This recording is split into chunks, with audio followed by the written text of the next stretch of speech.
In this series, we have explored and revealed the leading critic of democracy. We have presented the Aga Khan's evaluation of democracy and suggested methods in order to consolidate and unify democratic societies that have become fractured due to factions competing for supremacy, leading to contentious divisions. The Aga Khan's suggested methods are an attempt to facilitate stability, longevity, and legitimacy of democracy globally. The series started out with the Aga Khan exposing the factors that weaken a democratic structure and put its assembly at risk, changing a nation and all that defines it as a unique aggregate that characteristically differentiates from others.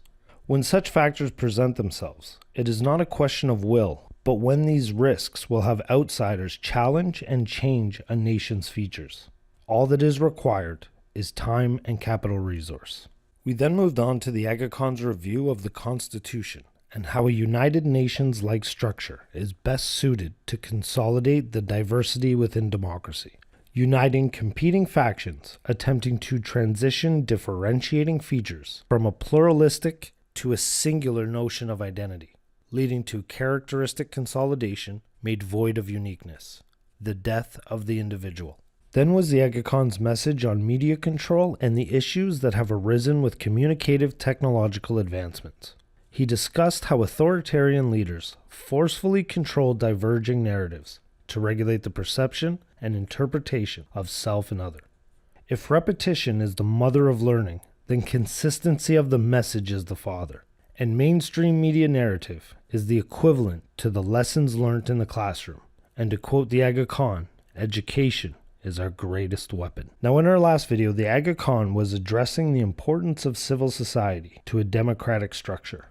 These governments must sustain, accept, and encourage the NGOs and not-for-profit organizations that represent civil society. And I argue that these organizations can be referred to as a Robin Hood fallacy, stealing from the rich nations to help the less fortunate.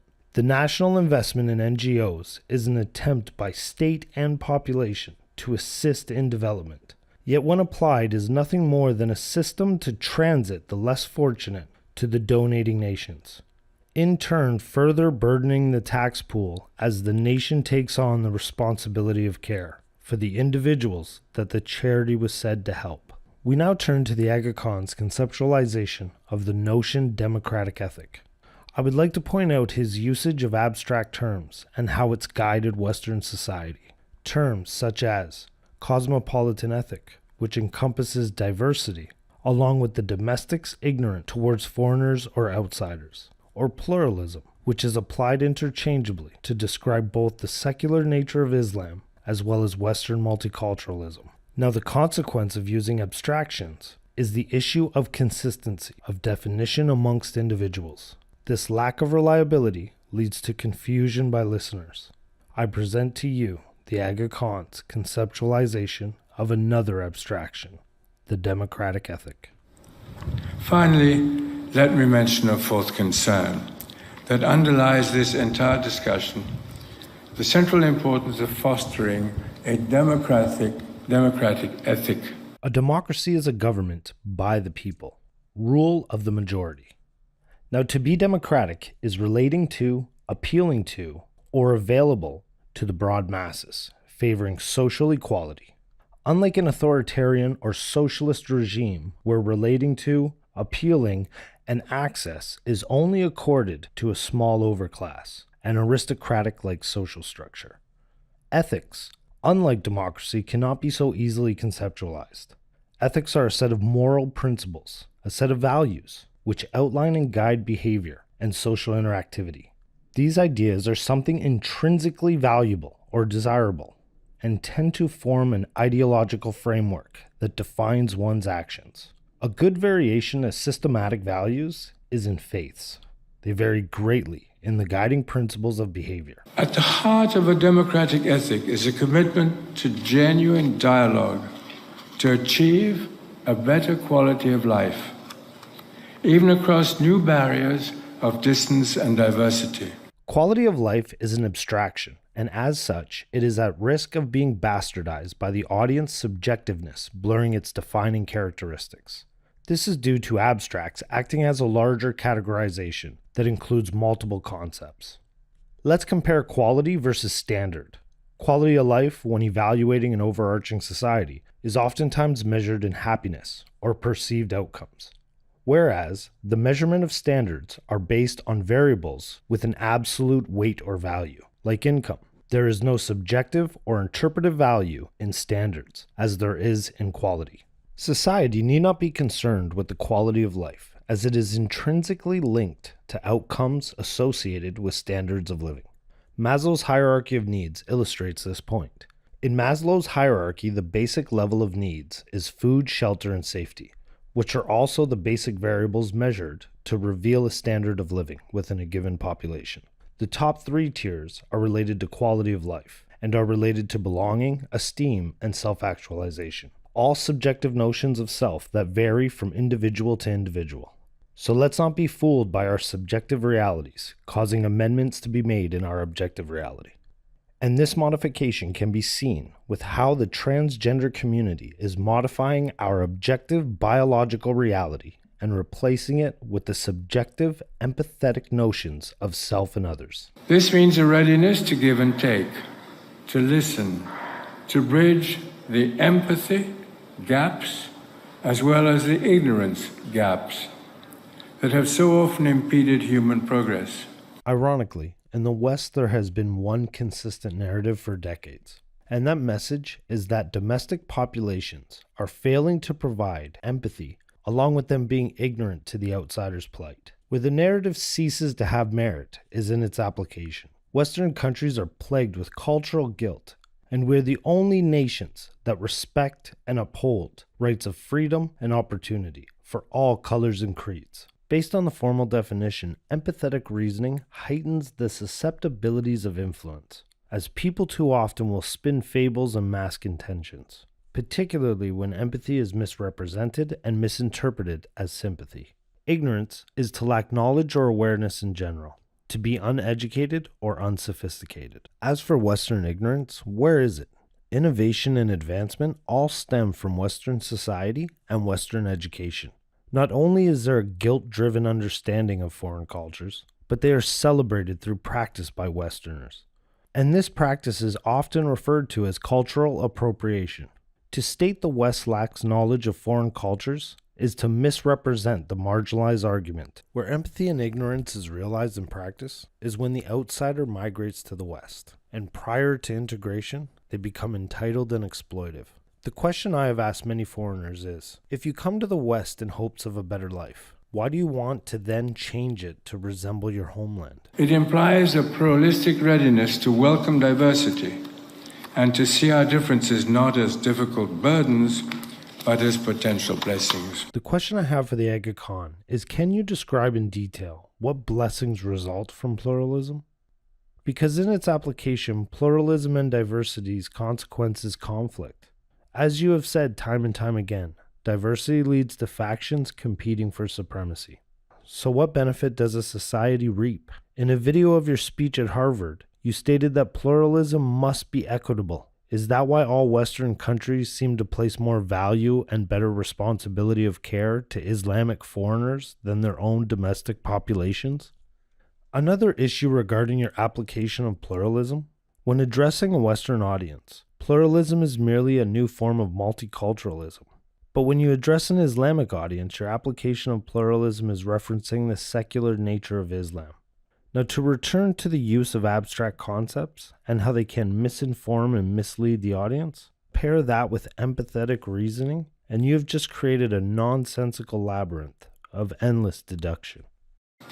For any effective democracy is the capacity to compromise.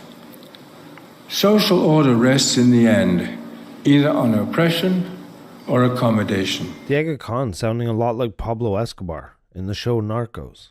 Here the Aga Khan states, order rests on oppression or accommodation, much like Escobar's negotiation tactics of silver or lead. What is the compromise? Instead of foreigners migrating seeking out democracy for a better life, why doesn't the totalitarian leaders let their people be free and establish a standard of living for those people? The West is not responsible for the development and care of the world. We are all responsible for ourselves. The West is the greatest and sought after because of its people's achievements through the generations. We've created our own accommodations in the face of oppression. That is what differentiates Western culture from the rest of the world, and why the Aga Khan, George Soros, and associates want to destroy. Where the interests of all parties are recognized, unless competing leaders and their diverse followers alike are committed to finding a common ground. In order for a nation and its domestic population to have a democratic ethic, the state and its people are to accept all whom oppose them as equals, and diminish their identity and way of life to conform to competing factions' notions of reality. The crux of the matter is that there is no need to adjust or conform to the outsider. If they are here in search of self-betterment, there would be no desire for change. It is this desire to amend Western identity that positions the outsider in a militia-like fashion, attempting to conduct silent combat strategies. And for this reason, there should be no consideration or integration of outsiders' identity into the dominant culture. That common ground, in my view, is the global aspiration for a better quality of life. From the reduction of poverty to quality longevity, built upon opportunities that will provide genuine hope for the future. There is no need for a United Nations-like governing structure who brings together conflicting factions in an attempt to negotiate. Because without the Aga Khan and George Soros, there would not be these factions to begin with. International migration and refugees are all controlled by these two, and is being done to establish a United Nations structure within a nation. NGOs and nonprofit organizations that represent the marginalized and less fortunate are their tools. Democracy can only survive if it demonstrates across the years and across the planet that it is the best way to achieve that goal. Our hope for the future is in homogeny, likeness found in either the superficial or the substantive.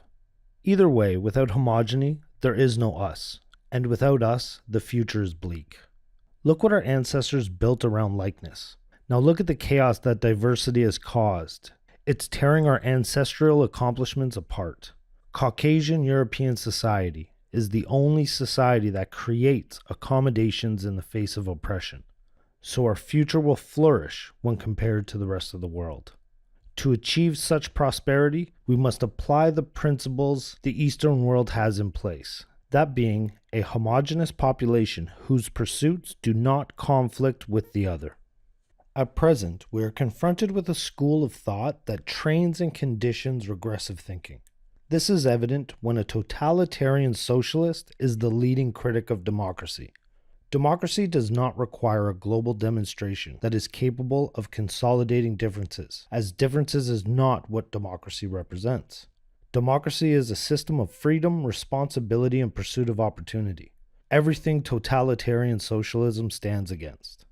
As for time needed to validate democracy's strength as a governing structure, the time has passed, and it is proven generation after generation that there is no other governing structure that can prosper like that of democracy. This is proven by the endless wealth that your network of NGOs has pilfered in the name of foreign development. The Aga Khan, a socialist totalitarian Islamic leader who has become the leading critic of democracy, with adverse interest to personal freedoms and the sovereign state. How did we become so ignorant? Like, share, and subscribe.